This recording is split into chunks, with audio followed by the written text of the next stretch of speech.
시청자 여러분 안녕하십니까? AI 뉴스 경인입니다. 첫 번째 소식입니다. 정부가 인천대교와 영종대교 통행료 인하를 추진합니다. 추경호 경제부총리 겸 기획재정부 장관은 6일 비상경제장관회의 겸 수출투자대책회의를 주재해 국민들의 교통비 부담을 낮추기 위한 방안으로 인천 영종대교 통행료 인하를 논의했습니다. 영종대교 통행료는 오는 10월부터 기존 6,600원에서 3,200원으로, 인천대교는 오는 2025년 말부터 5,500원에서 2,000원으로 각각 인하하기로 했습니다. 이를 위해 추 부총리는 국토교통부를 중심으로 관계기관이 긴밀히 협의해 관련 세부 절차를 신속히 추진하겠다고 전했습니다.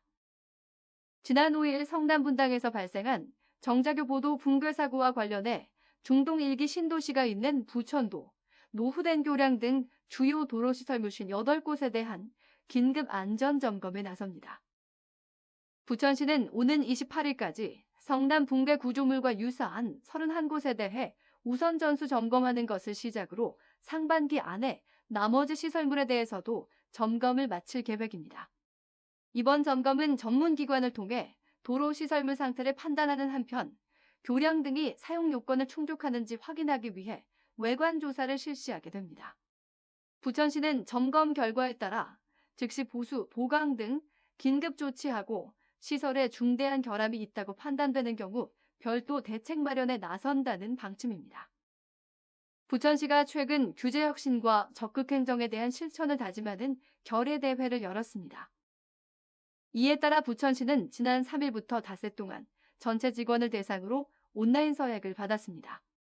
부천시는 앞으로 적극 행정이 실제 조직 문화에 녹아들 수 있도록 직원 교육을 실시하고 우수 공무원을 선발한다는 방침입니다.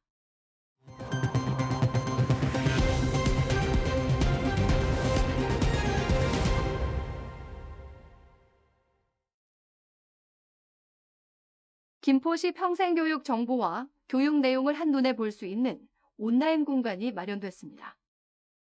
김포시는 김포시 평생교육 플랫폼 서비스를 시작했습니다. 김포시 평생교육 플랫폼에서는 온 오프라인에서 하는 교육을 수강할 수 있고 평생교육 사업이나 교육기관 정보도 확인할 수 있습니다. 이번 플랫폼은 포털 사이트에 검색하면 접속할 수 있습니다. 계양구가 전 구민을 대상으로 자전거 단체 보험 사업을 추진합니다.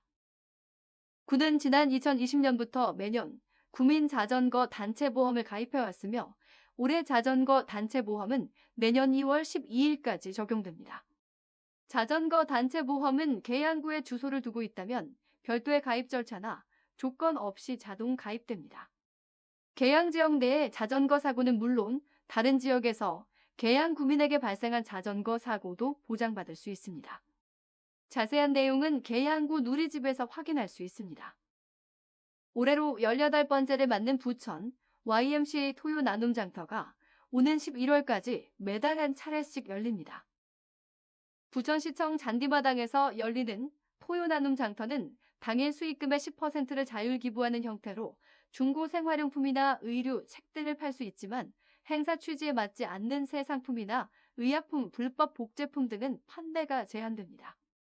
참가를 원하는 시민은 사전 신청을 통해 당일 판매에 참여할 수 있습니다. 인천시가 오는 22일 2023 자원순환 녹색 나눔장터를 엽니다.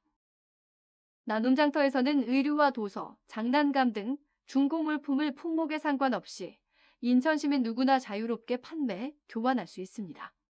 참가자들은 한 자리에서 150점 이하의 물품을 판매할 수 있으며 영리 목적으로 대량의 물품을 반입해 판매하는 행위는 금지됩니다. 나눔장터 판매 참가를 원하는 시민은 오는 10일부터 21일까지 인천 YWCA 누리집 나눔장터 예약 신청 배너를 통해 예약할 수 있습니다. AI 뉴스 경인을 마칩니다. 시청해주신 여러분 고맙습니다.